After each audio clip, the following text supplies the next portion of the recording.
about this last, do you want to sit down? What do you want? I brought this chair up here so I can sit down. So, let me get this one to know.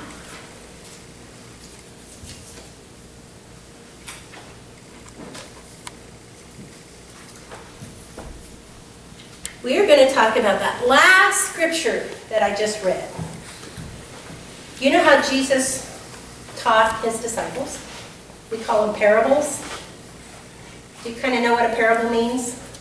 It's like a fable. There's a moral to the story. Exactly. It's like a fable and there's a moral to the story. And Jesus taught that way because sometimes it's easier for us to understand if he doesn't just say, don't judge others. Don't go out and do this. He is teaching us through this parable. So I thought we'd try to help everybody understand this parable today. So Noah, can you read your first part? You look at the bit of sawdust in your friend's eye, but you pay no attention to the piece of wood in your own eye. You notice the sawdust in your friend's eye, but you don't notice the piece of wood in your own eye. Okay, and Logan? How can you say to your friend, let me take that bit of sawdust out of your eye? How can you say this while there is a piece of wood in your own eye? Okay. You pretender, first take the piece of wood out of your own eye, then you'll be able to see clearly to take the bit of sawdust out of your friend's eye. Bit of sawdust. Oh, I got the plank out of your mouth. Okay. So, does that make any sense? Does it, Noah? What does it mean? Do you ever have noticed something else doing something wrong, but you don't look so much at how you're doing it wrong? Yep. Sometimes in sports, are you still playing football? Yeah. Yeah. So is it easier to see how somebody else is doing stuff wrong than yourself? Yeah. And in school? Yeah. Well, that's what Jesus is teaching us there, is I don't know why it is, but it's always easier to see what somebody else is doing wrong than it is to look within ourselves and say, uh-oh, I need to work on this myself. So that's what this parable is all about, is that reminder to look within ourselves and not just judge other people and say, you could be catching that football, you missed it, but you should have caught it. Instead you say, well, he was doing his best, and I'm doing my best. And we're trying all to win this game together. Because being negative and judging other people just doesn't get us very far. Are any other thoughts when you read this? Did you have any thoughts, Ethan? Just that you said about even though you can see other people doing things wrong, you're forgetting that you are too. You try to make an excuse for why you don't do it. And that is the answer. Thank you, guys.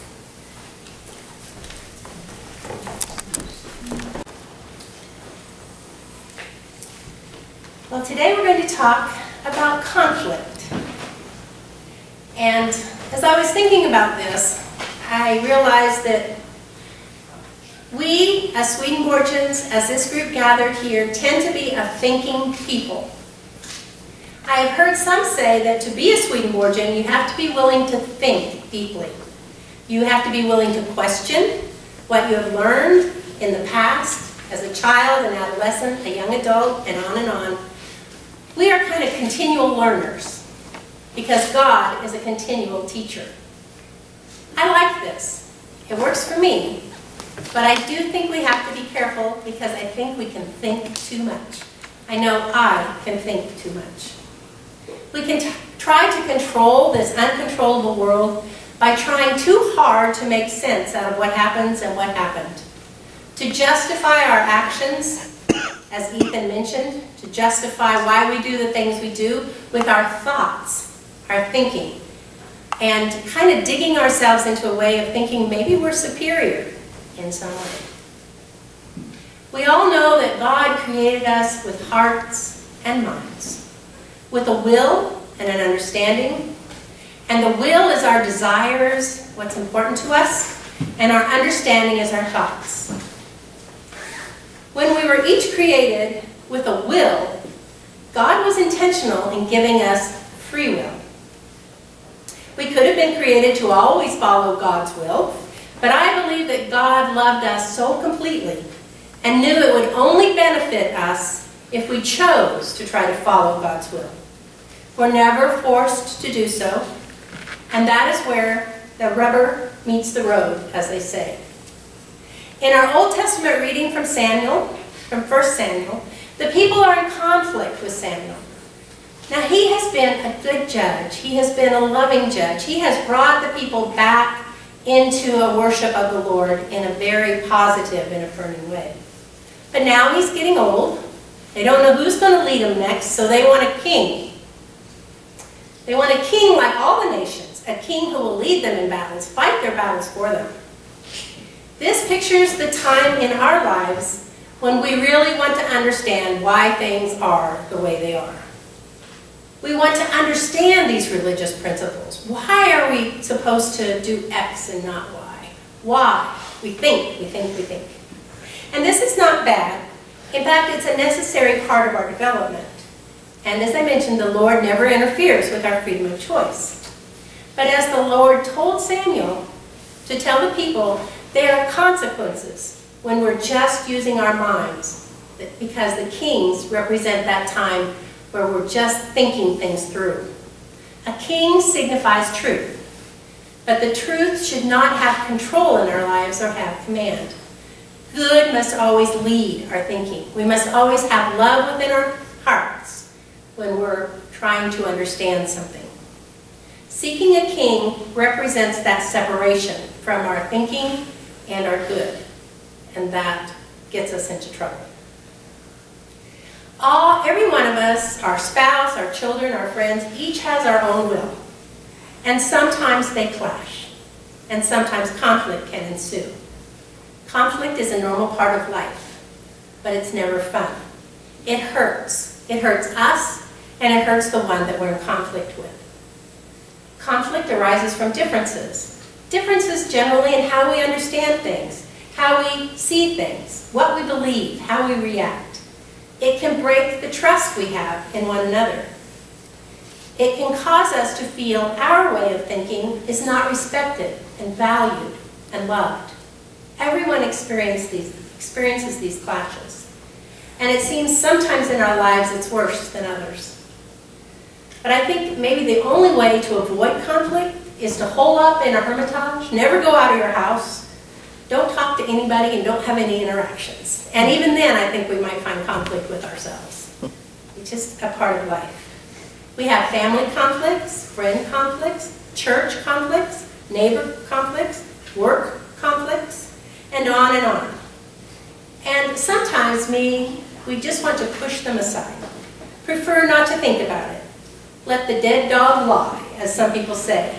But the problem is the sting still remains. This is not a healthy way to approach conflicts, no matter where they are or who they involve. We must learn to resolve our conflicts, because if it's not dealt with, if we just try to bury the conflict, we still think about it, because we're such a thinking people. And the result is what they call a split mind, a duality.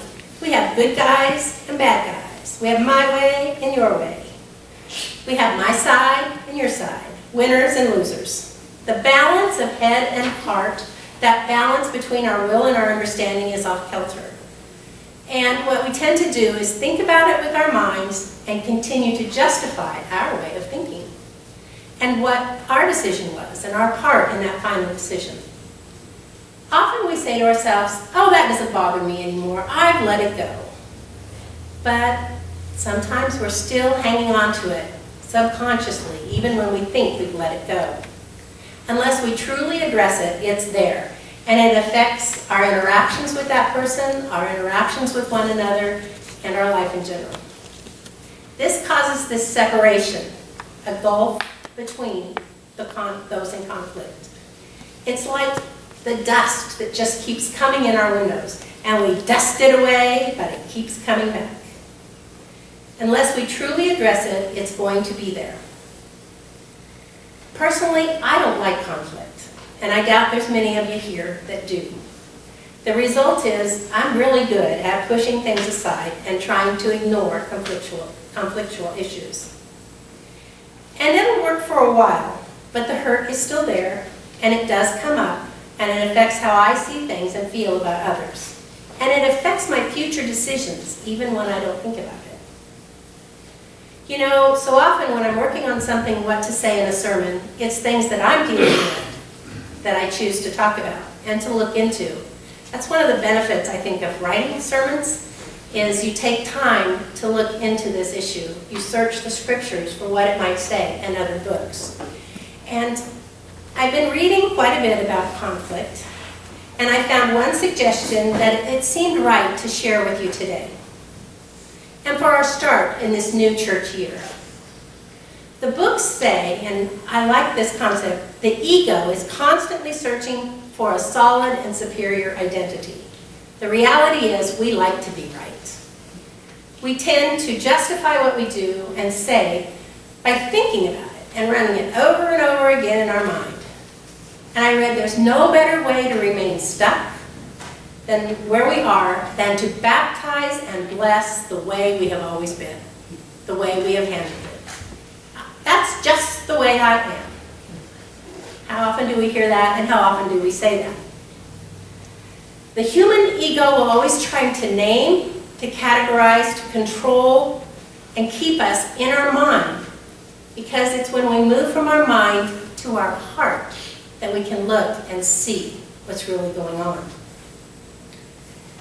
So the only way to get beyond conflict is to open our hearts, to let ourselves feel how others might feel, to truly love our brother or sister or neighbor by feeling where they're coming from, by stepping back from our own personal justification in our minds for why we feel the way we do. We open our hearts to try to understand how others feel. I'd like to share with you from a book of meditations by Richard Rohr, and it is often that I feel like God puts these things in front of me to share. It's a meditation called Letting Go. And in this, he talks about a bird sitting on a wire, a hot wire. And the bird is not electrocuted because he never touches the ground. So Richard Rohr, and actually this comes from St. Francis of Assisi, his advice in handling conflict is to stay where you are. You can stay sitting on that hot wire and hold the tension. Don't just push it aside. Don't just ground it by justifying how we think. But try to open to it, and to feel it, and to let the love in. His example is Jesus, what Jesus was doing on the cross. He was holding all the pain of the world symbolically. And although the world came to hate Jesus, he refused to hate back. Jesus revealed to us how to bear the pain of the world instead of hanging on to that pain or giving it to those around us. When you can stop resisting suffering and do something so foolish as to allow yourself to actually feel the pain, it leads you to this place where you can find the abundance of the divine love. It may not leave quickly. It may take the 400 years that we were talking about through the time of Judges. It may seem like 400 years, but there's movement in the right direction. Forgiveness has the power to lead you to your true self in God, because the hurts of life are so great that it's so hard to let go of the pain. We can't do it on our own. We need to draw from that larger source of love and forgiveness. And forgiveness is one of the most radically free things a human being can do. When we forgive, we have let go of our own identity to a new level, the divine. So this is the practice from Father Richard Rohr. It's called a welcoming prayer. And I would like to share this today as we prepare for Holy Communion. So now, just relax and work with me as you're comfortable on this meditation. First, identify in your life, now or in the past, a hurt or an offense of someone who has done you or someone you love wrong or let you down.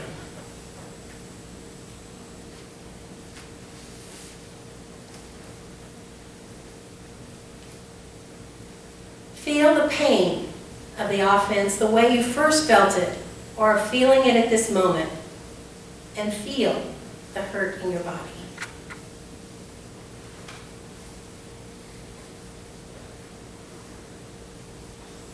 As you feel the pain, the grief, and the anger, do not create the usual win-lose scenario. Identify yourself with just the suffering side of life, how much it hurts to hurt. Hold this in your heart space, your body space. And once you have actually moved into that place and know how much it hurts to hurt, you will not want anyone else to experience that hurt. And you'll not want to carry on this anger or conflict. This might take a few minutes. You may need to work on it again at a later time. But we do move. Our hearts change, our hearts open, because the Lord is walking with us through this. When you can do this, you will see that welcoming the pain and truly feeling your feelings will allow you to let go of all your oppositional energy against suffering. And this will actually free you from it. It's like reversing your engines. Who would have thought it? It is our resistance to things as they are that causes most of our unhappiness.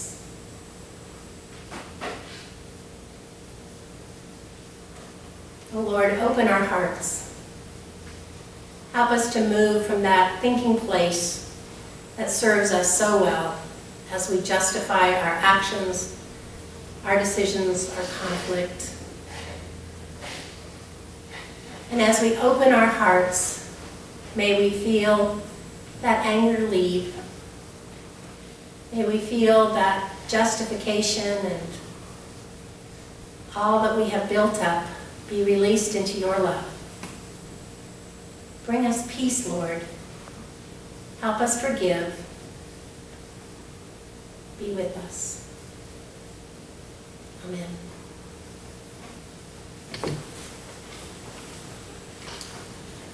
I'm not saying this will work for everything, but I do believe that there are conflicts that we can be guided to turn away from.